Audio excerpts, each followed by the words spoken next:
Assalamualaikum warahmatullahi wabarakatuh. Salam dan bahagia.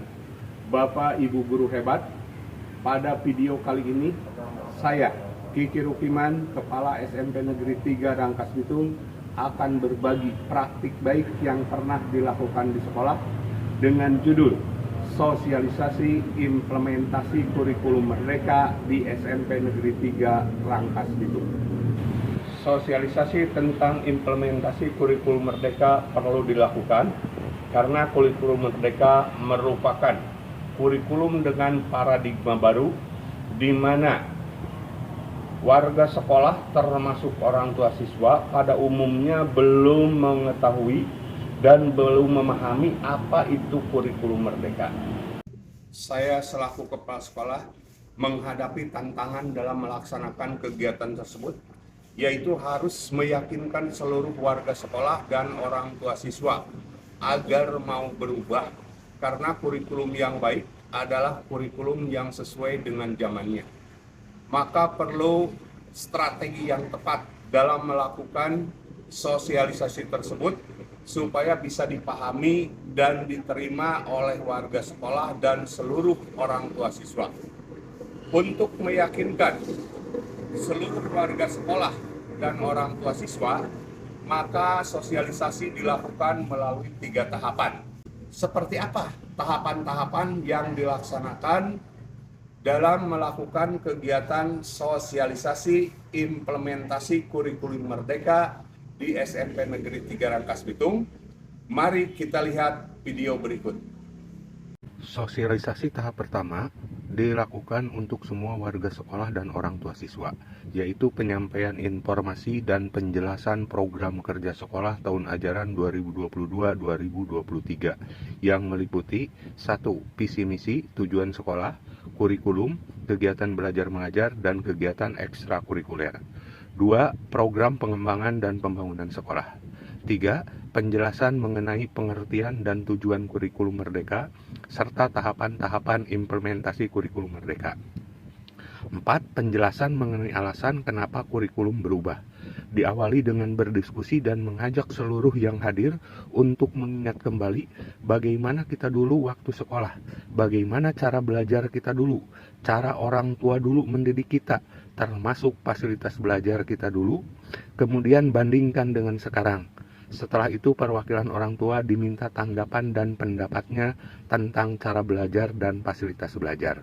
Dan berikan pertanyaan seperti bagaimana seandainya kurikulumnya tetap, tetapi cara belajar dan fasilitas belajarnya berubah. Kira-kira apa yang akan terjadi? Kegiatan berikutnya adalah menyimpulkan jawaban dan pendapat dari para orang tua siswa. Sosialisasi tahap 2 khusus untuk guru-guru dengan mengadakan kegiatan in-house training atau IHT.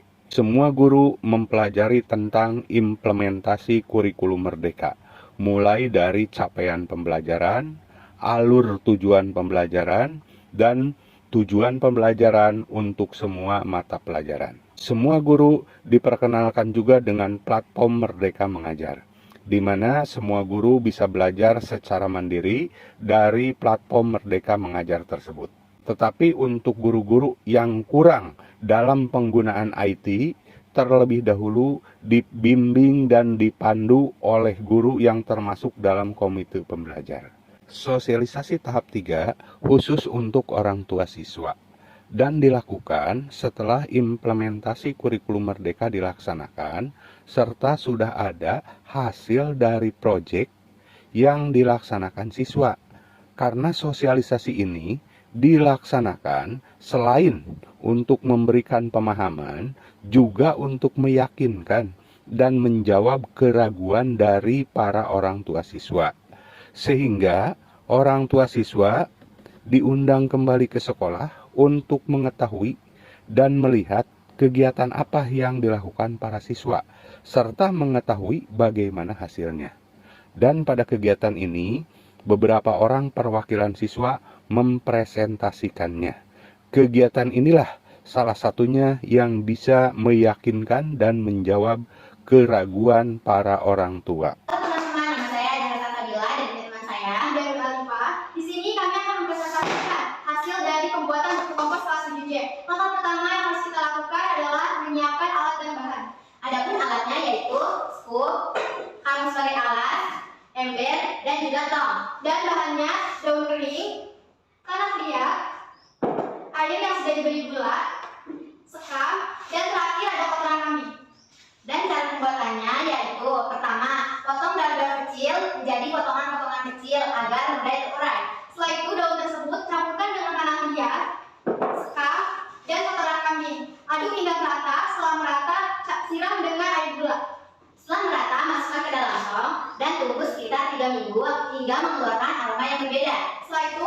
kami ditugaskan untuk membuat label pupuk kompos ini yang akan dikemas menjadi seperti ini.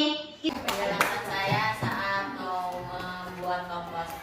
Pertama saya sama teman-teman mencari daun sampai banyak, terus dipotong, terus dicampur sama tanah liat, air gula. Kegiatan ini cukup berhasil dan efektif karena para orang tua bisa memahami dan merasa puas setelah melihat beberapa kegiatan dan hasil yang dilakukan oleh para siswa, sehingga orang tua memberikan dukungan penuh kepada pihak sekolah dalam pelaksanaan implementasi kurikulum Merdeka. Demikian praktik baik yang sudah saya lakukan dalam melaksanakan sosialisasi implementasi kurikulum Merdeka di sekolah. Tentu saja banyak strategi yang bisa dilakukan untuk mempermudah kita dalam melaksanakan implementasi kurikulum Merdeka di sekolah. Strategi ini mungkin bisa menjadi inspirasi bagi siapapun yang menyaksikan video ini.